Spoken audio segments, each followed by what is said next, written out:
Dans l'actualité de ce jeudi, la presse sénégalaise endeuillée par le décès du journaliste Kader Diop, ancien de Radio Sénégal et de l'agence France Presse. Doyen Kader avait l'éthique et la déontologie chevillées au corps. Les témoignages sont unanimes. Faut-il relever le niveau d'exigence du contrôle technique des camions? Le débat s'installe à la lumière de l'accident tragique survenu à Yoff hier. Le camion fou qui a causé la mort de 3 personnes, dont 2 enfants, n'aurait pas réussi son contrôle technique. Les camions gros porteurs souvent cités dans ces accidents, au reportage à suivre. Les clients d'Orange vent debout contre l'opérateur historique. La tarification de la nouvelle gamme Illimix horripile les consommateurs. Les nouveaux tarifs rentrés en vigueur hier ont suscité un déferlement de colère sur la toile. On vous explique tout dans cette édition. Et puis l'Afrique au chevet du Mali. 5 présidents dont Macky Sall sont à Bamako pour tenter de résoudre la crise politique. Les chefs d'État rencontrent Ibrahim Boubacar Keïta et l'opposition malienne. Objectif, dénouer la crise sociopolitique qui secoue le Mali depuis le mois de juin.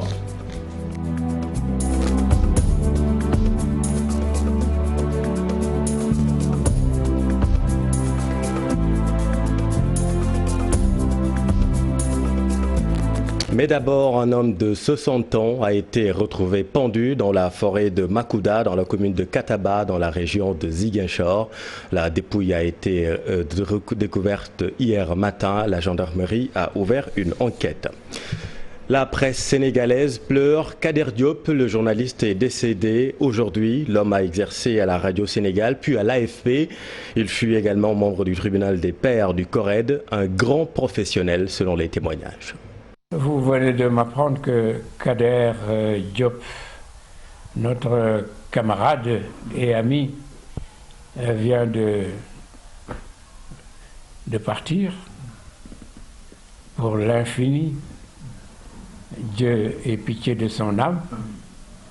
C'est quelqu'un qui a eu beaucoup de déboires dans sa vie, au plan physique, au plan de sa santé, etc. Mais qui n'a jamais lâché son travail, ni ses préoccupations sociales.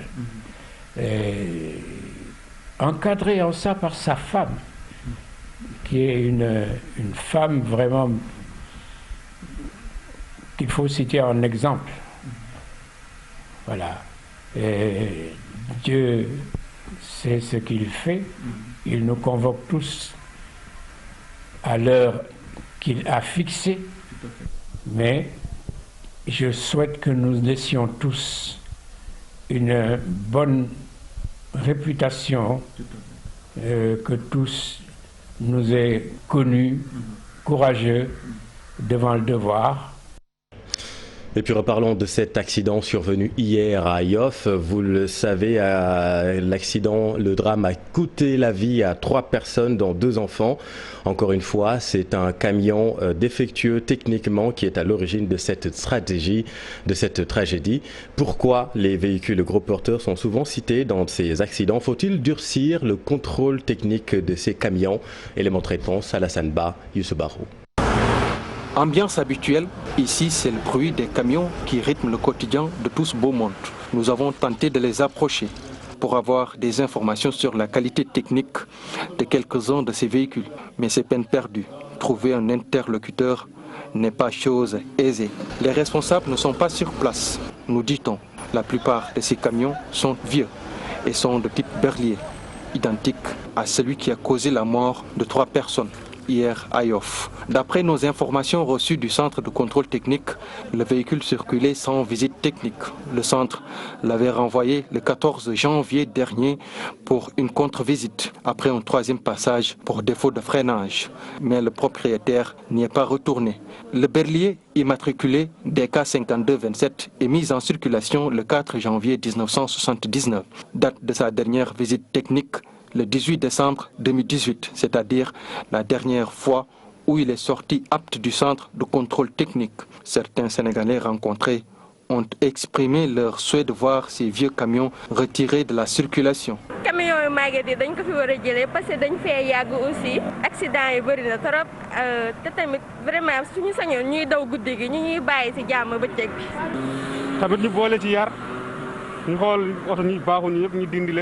l'État avait entamé déjà le renouvellement du parc des véhicules gros porteurs. L'objectif à terme est de renouveler 3000 camions. Et le chauffeur du camion Alassane a été toujours retenu à la brigade de la gendarmerie de la Foire. Il devrait être déféré demain vendredi au parquet.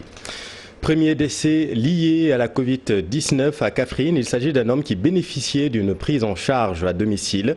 L'information a été confirmée par le comité régional de gestion des épidémies là-bas à Kaffrine. Omar Ndiaye. Kaffrine vient d'enregistrer son premier cas de décès lié au coronavirus depuis l'apparition de la maladie. Il s'agit d'un homme âgé d'une soixantaine d'années. L'homme en question est décédé à son domicile où il bénéficiait d'une prise en charge. Signalons qu'à ce jour, sur les 14 malades internés au centre de traitement de l'épidémie de Kaffrine, 10 sont guéris. Les autorités médicales exhortent les populations à respecter le port de masque. Les hommes du commissaire Baldé, eux, sont sur le terrain pour faire respecter la mesure. Kaffrine, Omar Ndiaye, RFM. Retenons sur le plan épidémiologique du jour, 145 Covid+ sont rapportés aujourd'hui et 47 personnes développent une forme grave de la maladie. La crise due au coronavirus a fortement impacté l'exportation de la mangue sénégalaise. 11 000 tonnes seulement ont été exportées, soit une baisse considérable de 40%. Le Sénégal a célébré aujourd'hui la journée internationale dédiée à la mangue. Ousseynou Thiam et Ahmadou Bamba Samb. L'État du Sénégal, au chevet d'une économie fortement touchée par la pandémie Covid-19, la Banque européenne d'investissement débloque 49 milliards pour le financement des entreprises du public comme du privé, une enveloppe qui vient s'ajouter aux 15... Voilà, c'était pas le bon élément. Je vous le disais, la crise due au coronavirus a fortement impacté l'exportation de la mangue. 11 000 tonnes seulement ont été exportées, soit une baisse considérable de 40%. Le Sénégal a célébré aujourd'hui la journée internationale dédiée à la mangue. Nous retrouvons Ousseynou Thiam et Ahmadou Bamba Samb à la cérémonie officielle. C'est le centre Feltiplex de Noflaye, village situé dans la commune de Sangalkam, qui a accueilli la célébration de la journée internationale de la mangue. Pour les organisations professionnelles du secteur, la filière mangue n'est pas épargnée par la pandémie du coronavirus, mais aussi par d'autres problèmes liés au manque d'eau et à l'urbanisation galopante. L'exportation du Sénégal est tombée en raison de la pandémie à 11 000 tonnes cette année, soit une baisse de 40%, nous ramenant quasiment à 10 ans en arrière. Rappelons que l'essentiel de l'exportation du Sénégal vient des Niayes, de plus en plus agressés par l'urbanisation, alors que le sud du pays, qui est le plus grand bassin de production, ne contribue que pour 4%. Les producteurs des Niayes m'ont quasiment élu comme avocate pour parler de l'eau dans les Niayes. Nous avons un sérieux problème. À Bertilan, il y a 8 forages. Il n'y en a que 2 qui marchent. Au niveau de Tcharoy, 10 forages qui peuvent faire 15 000 mètres cubes d'eau jour. Et aujourd'hui, dans les Niayes, il n'y a quasiment pas d'eau. Et c'est là le gros problème des producteurs maraîchers des Niayes. Ce que nous souhaitons aujourd'hui, c'est que vous intervenez ou bien vous discutez avec votre homologue de l'eau, l'hydraulique. Aujourd'hui, il est inconcevable qu'une partie de l'eau soit jetée à la mer quand nous souffrons et que les plantations souffrent. C'est inadmissible. Pour sa part, le ministre de l'Agriculture et du Développement rural s'engage à porter le plaidoyer des acteurs de la filière mangue auprès de son gouvernement. Toutefois, il se dit optimiste quant à la relance économique du secteur horticole.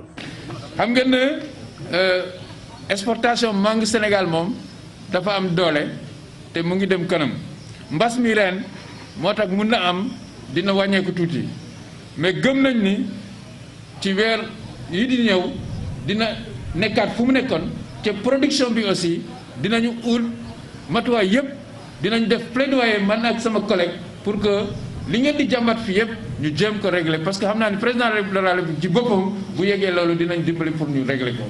Pour son collègue ministre et maire de Sangalkam, le chef de l'État a réglé cette question d'agression foncière à travers ses programmes de développement territorial. Merci Ousseynou. Et puis parlons de la signature de cette convention entre le Sénégal et la Banque européenne d'investissement. Dakar bénéficie d'une enveloppe de 49 milliards de francs CFA et un don de l'Union européenne estimé à 6 milliards d'euros pour le financement des entreprises locales. Un mécanisme de financement qui s'inscrit dans le cadre du programme de résilience économique et sociale et qui vise à redresser l'économie sénégalaise fortement touchée par la crise. Voyons tout cela avec Mohamed Somb et Youssou Barro.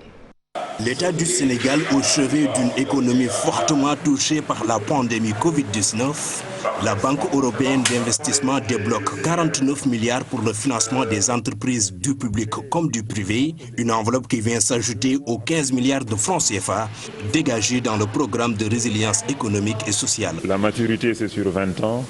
Et pendant 10 ans, l'État ne paye aucun intérêt, donc taux d'intérêt zéro pendant 10 ans.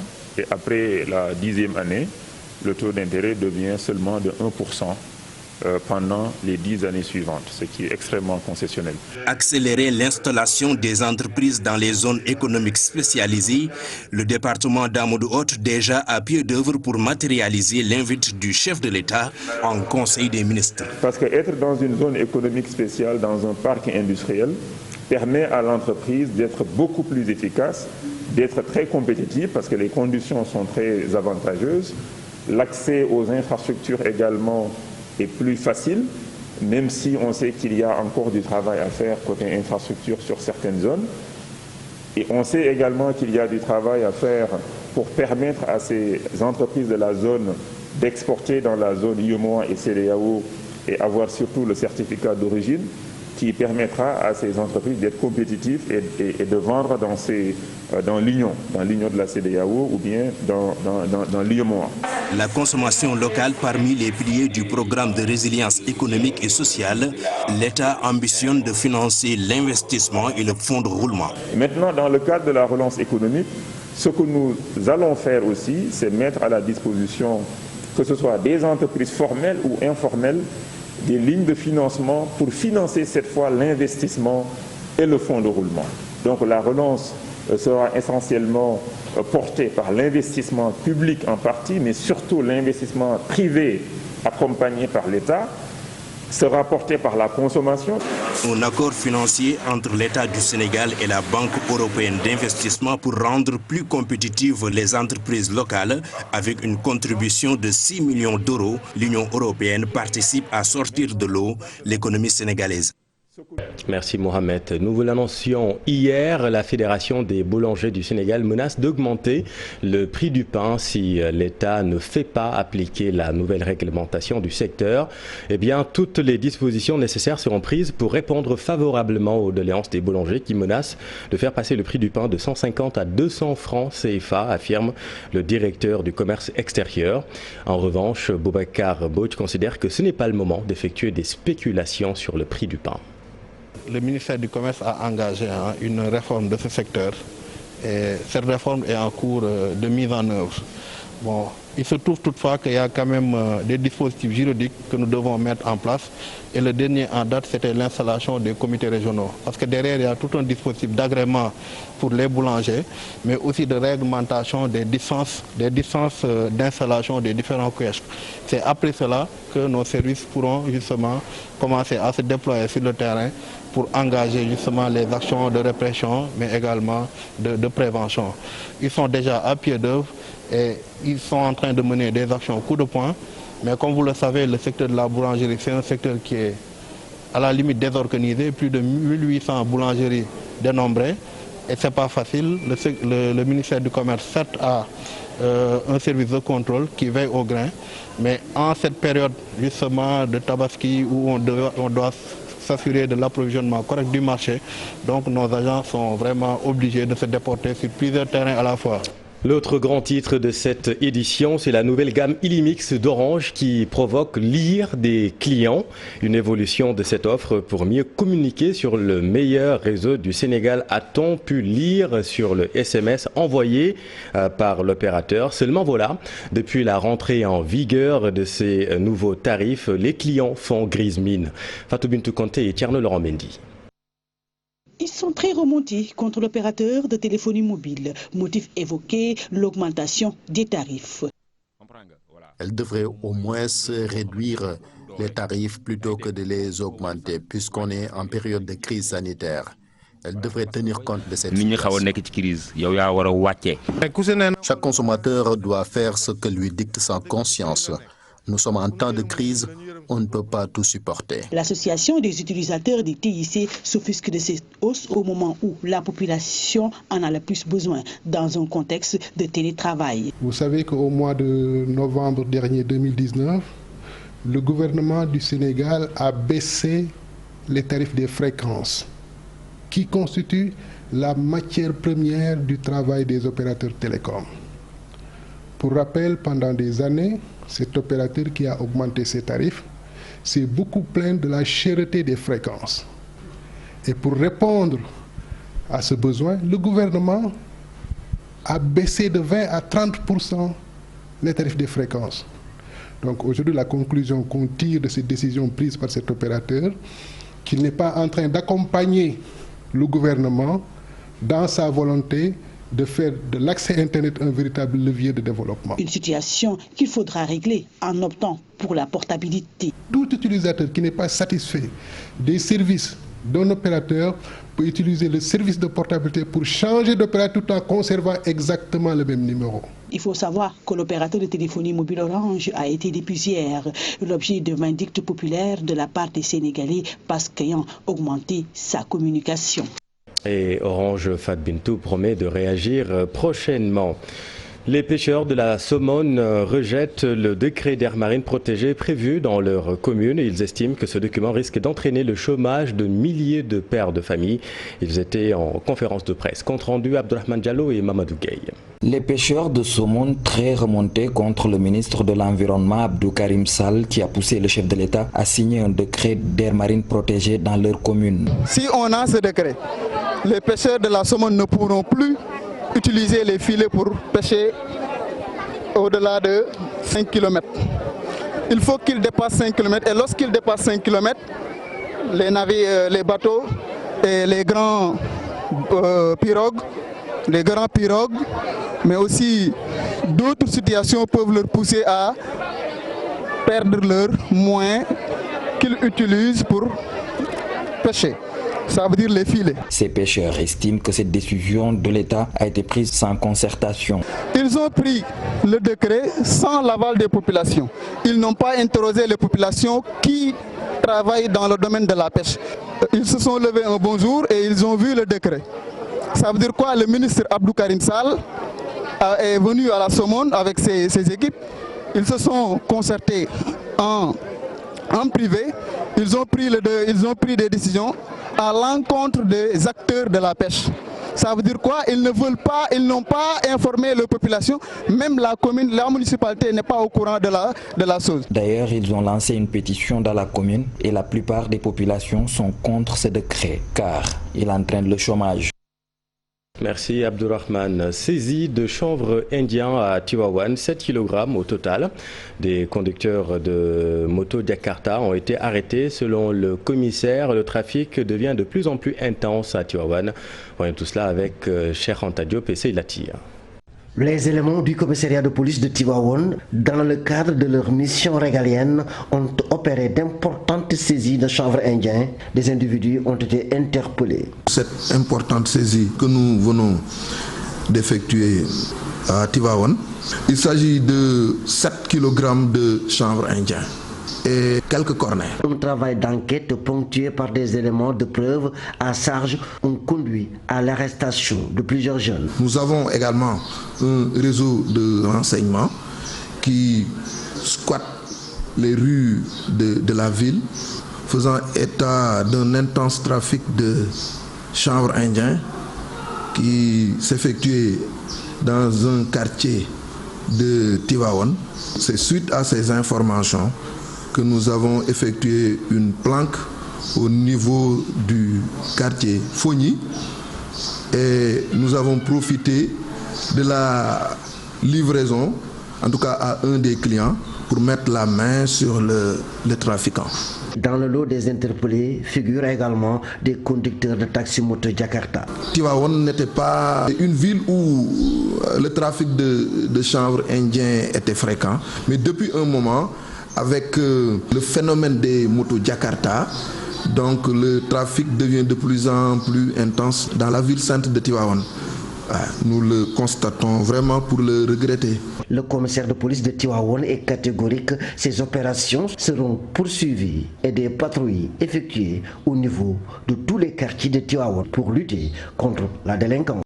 Merci, cher Anta. Allez, direction maintenant le Mali, où je vous le disais en titre, 5 chefs d'État, dont Macky Sall, sont à Bamako pour tenter de résoudre la crise politique. Nous sommes en ligne avec Oumar Diop, journaliste, directeur de publication du journal L'Impartial. Bonsoir, Oumar. Allô, Oumar, est-ce que vous nous entendez? Bonsoir.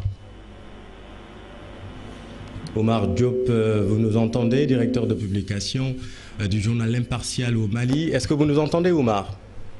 Oui, je vous entends, je vous entends. Parfait, Oumar. Vous-même, vous faites le pied de grue devant cet hôtel où les chefs d'État discutent actuellement. Qu'est-ce qu'on peut retenir pour le moment?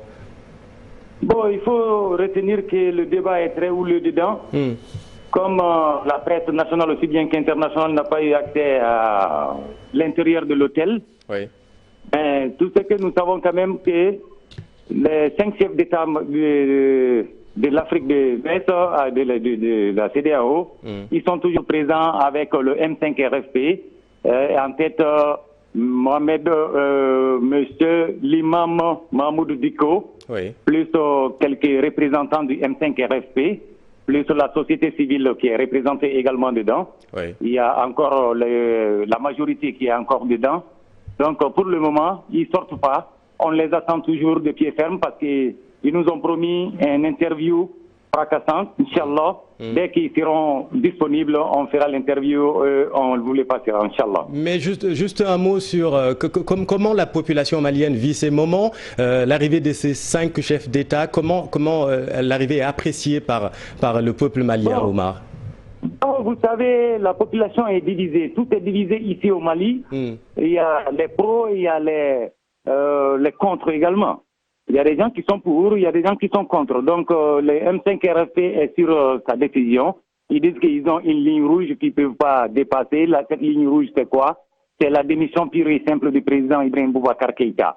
Et pendant que les missionnaires de la CEDEAO sont là juste pour pouvoir trouver un terrain d'entente entre les belligérants, les deux, à savoir le M5 RFP et le président de la République, Ibrahim Boubacar Keïta. Oui, mais vous avez parlé de l'opposition. Tout cela se fait quand même en l'absence d'une figure emblématique de l'opposition malienne, Soumaïla Cissé.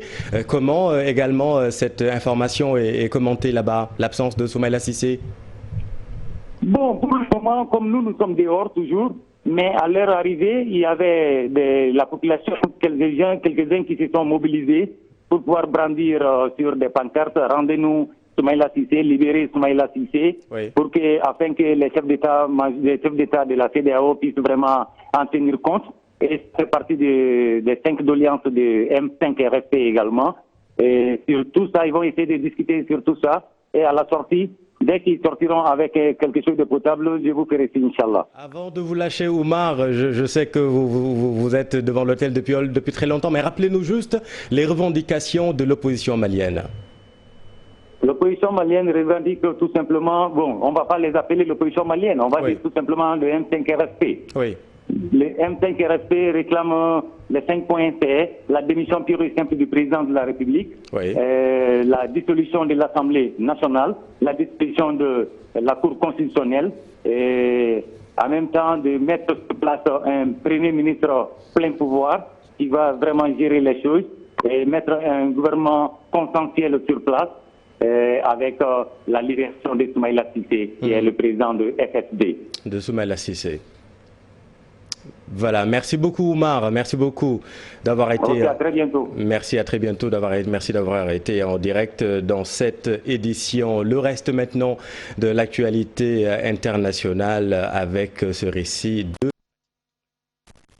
En Côte d'Ivoire, part, un report de la présidentielle d'octobre est demandé par le PDCI, poids lourd de l'opposition en Côte d'Ivoire, ce 23 juillet. Un vœu émis après 2 jours de l'investiture de son candidat, l'ancien président de 86 ans, Henri Konan Bédié. Le secrétaire exécutif chargé de la communication du Parti démocratique de Côte d'Ivoire, Jean-Louis Bion, pense que ce report va contribuer à la paix, la stabilité, la crédibilité du processus électoral.